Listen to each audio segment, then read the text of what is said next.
என்னது இட்லி? எப்பா இட்லி போட்ட ஏசமான எவ்வளவு பெரிய பூகம் வந்தாலும் சரிடா, நீ ஒரு ஆள் எஸ்கேப் ஆயிருப்பா. வெல்கம் டு ஐரக்ஷன் சேனல். எங்களோட வீடியோஸ் உங்களுக்கு பிடிச்சிருந்ததுன்னா லைக் பண்ணுங்க, கமெண்ட் பண்ணுங்க, ஷேர் பண்ணுங்க, மறக்காம சப்ஸ்கிரைப் பண்ணுங்க. ஓகே, இப்போ என்ன வீடியோ பார்க்க போகிறோம்? எனக்குன்னு யாரும் இல்லையா, அதோட ஃபுல் வீடியோ விட்டுருக்காங்க, அதான் பார்க்க போகிறோம். அதுவும் இல்லாமல் ப்ரோமோக்கே காப்பிரைட் கொடுத்தாங்க, அதனால இந்த பாட்டுக்கும் கொடுக்க வாய்ப்பு இருக்குது. அதனால சவுண்டு கம்மியாக இருக்க வாய்ப்பு இருக்குது, அதனால ஹெட்செட் போட்டுக்கோங்க. ஓகே, இப்போ பார்க்கலாமா?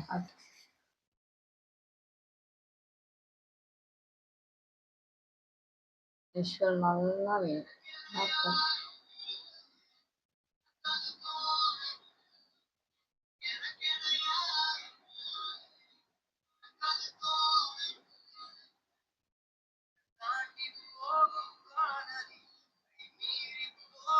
இவருக்கு தான் அந்த பாட்டு இருக்குன்னு வரணும்னு இருக்கு.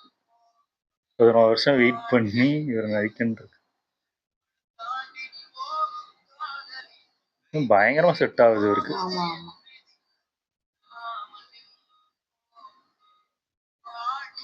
அத்தனை கை இருக்கு.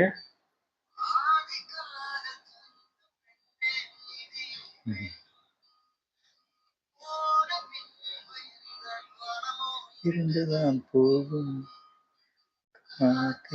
என்று நீ சொல்லி போனாலே போதும்.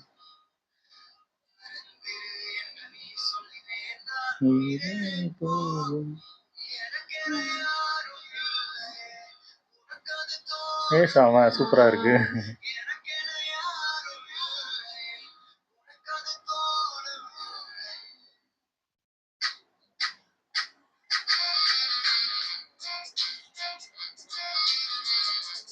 சென்சேஷனல் பிரதீப்.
இப்போ நல்லா இருந்துச்சு.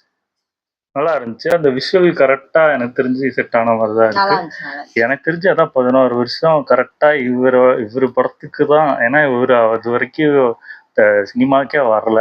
வராத டைம்ல கரெக்டா இவர் வந்ததுக்கப்புறம் தான் இந்த பாட்டு இவருக்கு தான் நடிக்கணும்னு இருக்கு. அவருக்கு தான் அந்த என்னமோ ஒரு டைலாக் சொன்னாங்க அந்த மாதிரி இல்ல அது கொஞ்சம் மோசமான டைலாக் அது. அவருக்கு தான் இந்த பாட்டுன்னா அவருக்கு தான் செட் ஆகுது. எனக்கு தெரிஞ்சு அந்த வாய்ஸா இருக்கட்டும், கரெக்டா அவருக்கு அனிருத் பாடினது வந்து கரெக்டா எனக்கு தெரிஞ்சு இவருக்கு பொருந்தது கரெக்டா. ஆமா, இதுக்கு முன்னாடி ஒரு பாட்டு விட்டுருந்தாங்களா இதுல, ஆமா அந்த பாட்டுல பிரேக் அப் அப்படின்னு முடியும். ஆமா அந்த பிரேக் அப் தொடர்ந்து இந்த பாட்டு அந்த மாதிரி. ஆனா இது ட்ரெய்லர்லயே ஒரு கடைசி அந்த ட்ரெய்லரை வந்து டக்குன்னு தூக்குச்சு காரணமே இந்த போர்ஷன் வந்தது காரணம் தான். இந்த பாட்டு மட்டும் இல்லைன்னா அந்த ட்ரெய்லர் சுமாரான ட்ரெய்லர் இருப்பாங்க. அதுல முக்கியமான பங்கு 90s ஆமா ஆமா அதனாலதான் அவ்வளவு காட்டு. ஆமா எனக்கு தெரிஞ்சு இப்போ இந்த பாட்டுலாம் நம்ம என்ன ஒரு 20 வயசு 21 வயசுல கேட்டிருப்போம்னு நினைக்கிறேன். எனக்கு தெரிஞ்சு நான் காலேஜ் எல்லாம் படிச்சுட்டு இருக்கும்போது இந்த பாட்டுலாம் நான் ரிங்டோன்லாம் வச்சிருந்தேன்னு நினைக்கிறேன். பயங்கரமா கேட்டுட்டு இருப்போம். இதெல்லாம் ரூம்ல போட்டு ஆடிட்டுலாம் கிடந்தேன். நல்லா இருந்துச்சு. ஓகே, எங்க வீடியோஸ் உங்களுக்கு பிடிச்சிருந்தா லைக் பண்ணுங்க, ஷேர் பண்ணுங்க, கமெண்ட் பண்ணுங்க, மறக்காம சப்ஸ்கிரைப் பண்ணுங்க. எல்லாருக்கும்